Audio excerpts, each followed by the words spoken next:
ka-angels, mapagpalang araw sa inyong lahat. So, ayan, samahan nyo akong magluto ng sinig. Ayan po, sibas na sinigang. May mga leftover akong gulay sa ref. Yan. At syempre, ang malunggay hindi po nawawala sa ating pagluluto. Yan. At ayan, may kamatis, may luya. So, ayan mga ka-angel, samahan niyo ako sa aking pagluluto ng sinigang na isda.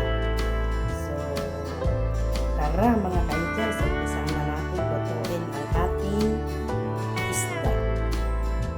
So, ayan, ito po yung paglulutuan ko ng ating sisigang na isda. At ganito po ang ating style sa aking pagluluto. Hindi ko po pinapakulo ang tubig, kundi isasangkot-sakot po sa pate. So, may luya, sibuyas, kamatis na po sabay-sabay na po nilalagay ko.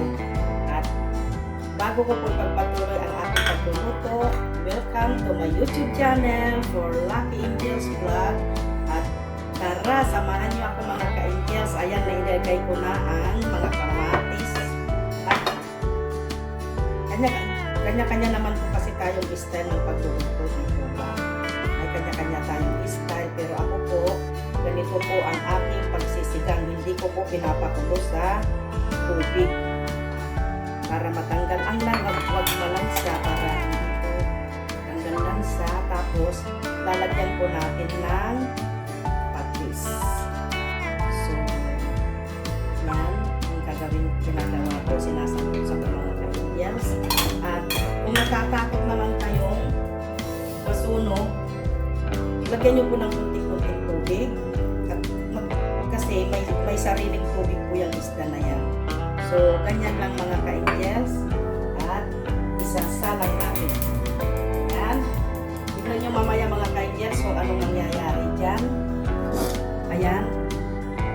Hindi ko pinakuluan. Magtutubig po yan.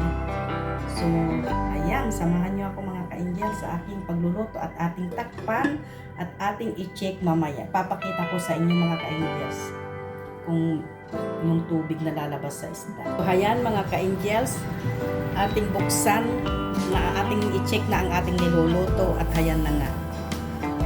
Sariling tubig po ng isda.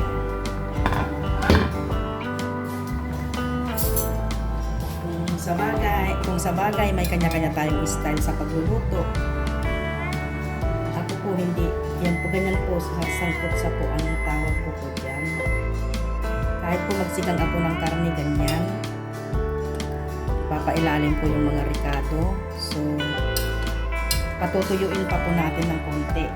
Kasi sariling tubig. Sa isla na po ng daing ng tubig na yan. At nakita nyo naman kanina. So, takpan pa rin natin mga ka-angels.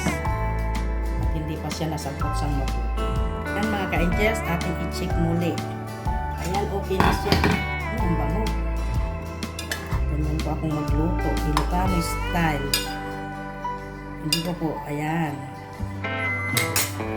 Medyo marami na po yung tubig. So, lagyan ko lang ng konti. Kunting tubig lang at ako'y nag-iisa naman mga ka-angels. Ayan.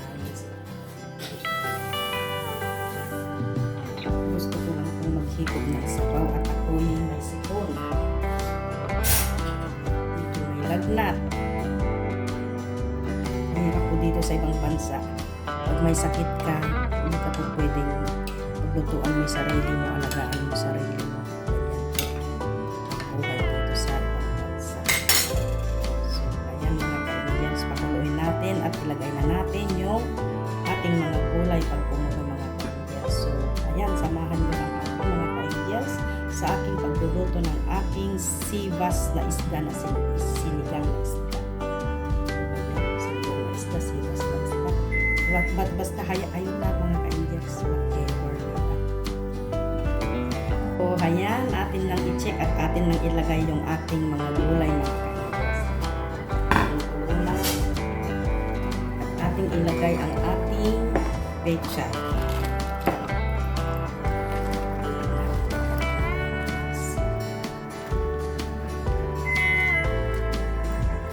Gusto ko po pag nagluto ako ng sinigang is maraming gulay. Kailangan ng isda.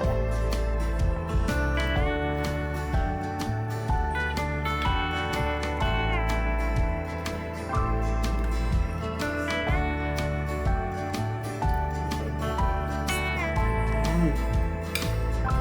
Tapos,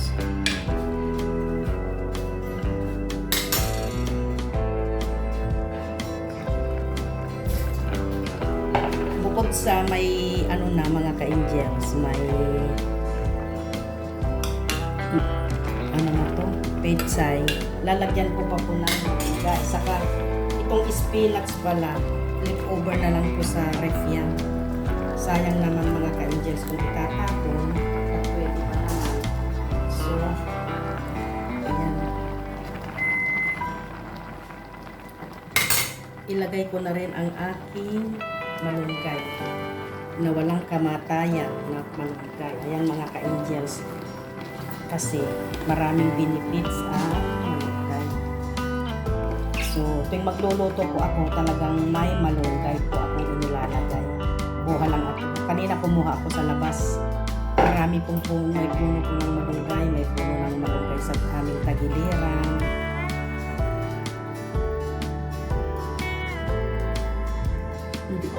Hindi na po kailangan bumili ng malunggay dito.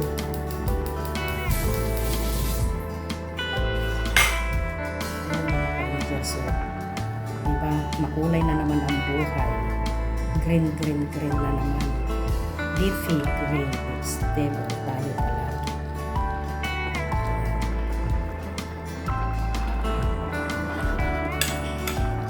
Kahit din sa Pilipinas mga ka-angels, pag nagluto ang aking pamilya doon, kahit inabraw-abraw lang ang ulam nila, hindi po nawawala ang malunggay. Katulad kanina, sinigang ay inabraw na kuwan ang ulam nila, may malunggay.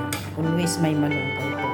Kasi po malaki ang benepisyo ng malunggay. So, ating takpan mga ka-angels. Maya-maya lang is ating i-check ang ating sinigang. Yan, ating i-check na ang ating nilulutong sinigang na isda na may sari-saring gulay. So, ayan, luto na mga ka-angels. Wow, sarap.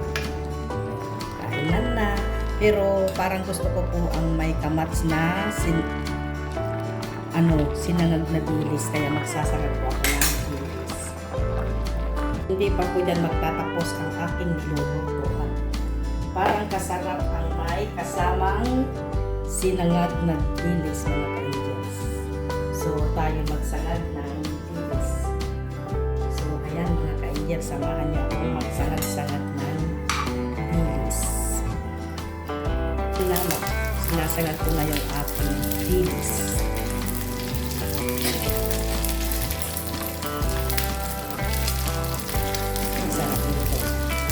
Sarap po kasi yung may crunchy. Sinangag na dilis.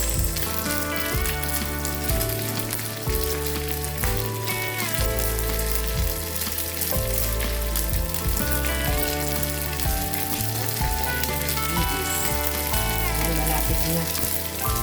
Wala mga ka-angels ang ating dilis, ating nang aanguin. Masusunod na. Yan na yung aking sinangag na dilis mga ka-angels. So, tayo tayo. At samahan niyo akong kumain ng tanghalian. At ayan na yung aking sinigang. Ayan, isang sinigang.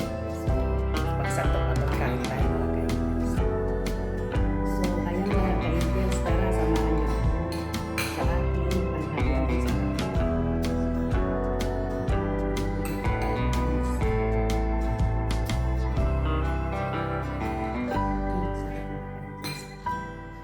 Ang span lang kasi mga ka-angels, pag isinangkot ng gano'n, pag pilipong isda, may lasa na rin.